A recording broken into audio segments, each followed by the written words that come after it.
Was Code Vein worth the wait? Code Vein review. Let's get into it. Right off the bat, and I'm sure you know this by now, the customization in Code Vein is some of the best, if not the best, I've ever seen.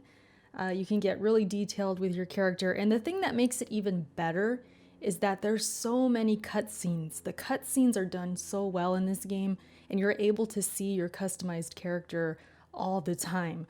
And it works really well. It doesn't really feel glitchy or like you're out of place. You feel like your character belongs in the game.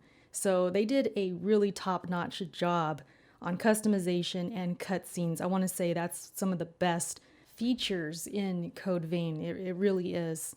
As far as the gameplay goes and how this game compares to the Soulsborne formula, it does it really well and it's very familiar. Of course, you have your Souls-like item, which is called Haze, and you lose it upon death. You have to go back and retrieve it. If you don't, it's gone forever. You have your missile where you sit down and heal, much like a bonfire. You also level up there. You equip and unlock your skills there. And the thing that makes it very different from a Soulsborne, at least one that I'm used to, is that with the skills and how you unlock them is you have to equip a code that has its own sets of skills.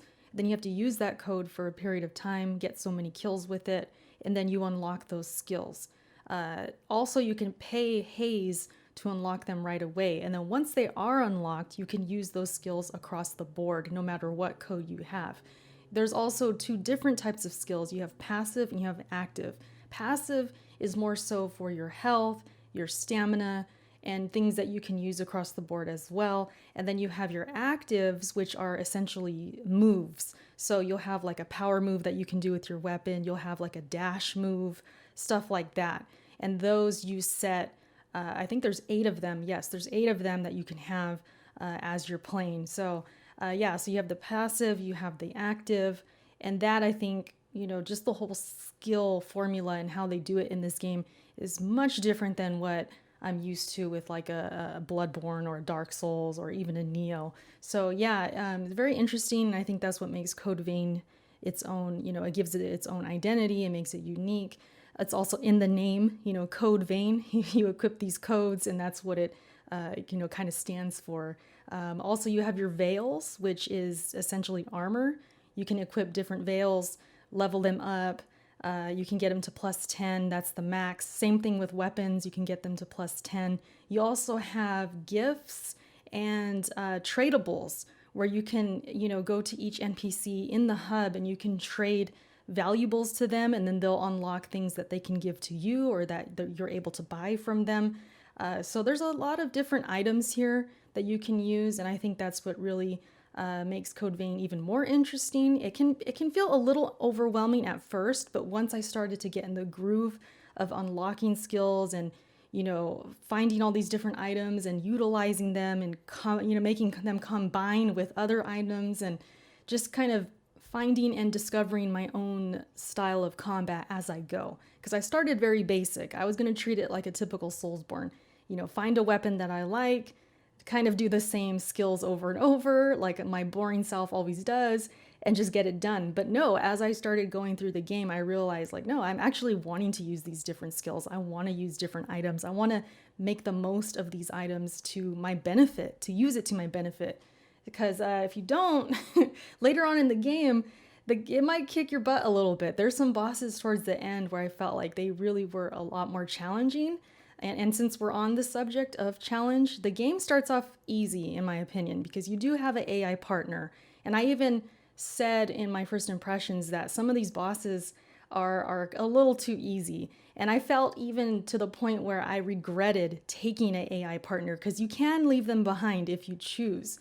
And I was just taking out these bosses way too fast with the AI. But then later on in the game, there were some bosses where I felt like the AI partner really, really helped, and I was glad they were there. It felt like it was suited for AI towards the end. And I think overall, if I had to tell you guys what to do, if you should go solo or if you should go AI, I think if you want that Code Vein experience that I think was intended, the AI partner is great. I think it's a good experience. You still feel like there is challenge there, especially towards the end, like I said. But if you do want to go solo, it's totally attainable. You can totally do it. It's just that you might have a bad time with some specific bosses, but either way, I think you're good, no matter what you decide to do.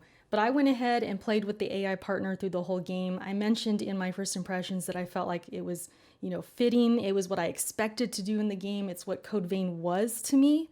And so because it was kind of, in my mind, intended to be played with AI, I went ahead and did that. And again, I regretted it for a couple boss fights, but overall, I was fine with it. I thought it was great. It was a good experience.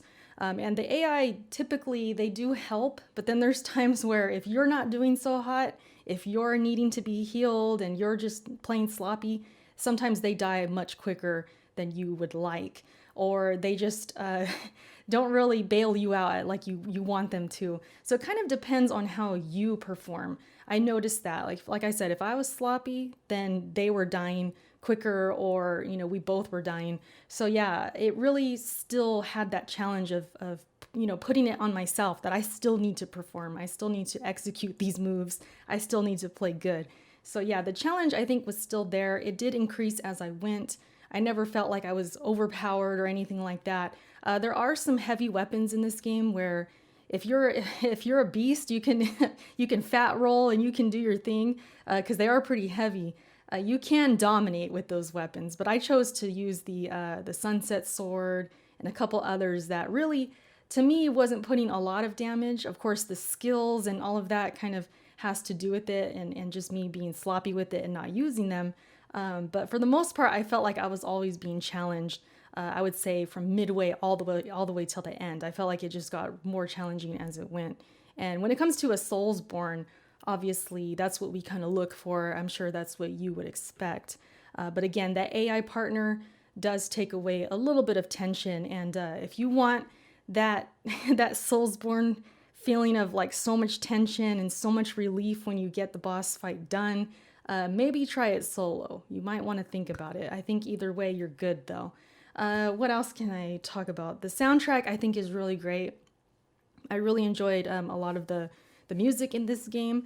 Graphically and artistically, the art style, I really liked it in Code Vein. Again, with the cutscenes, I just thought they were really done so well. And just seeing my character in there as if she really belongs, as if she's a character that was meant to be there. Just seeing it in the art style and with the voice acting and the cutscenes, it was really done well.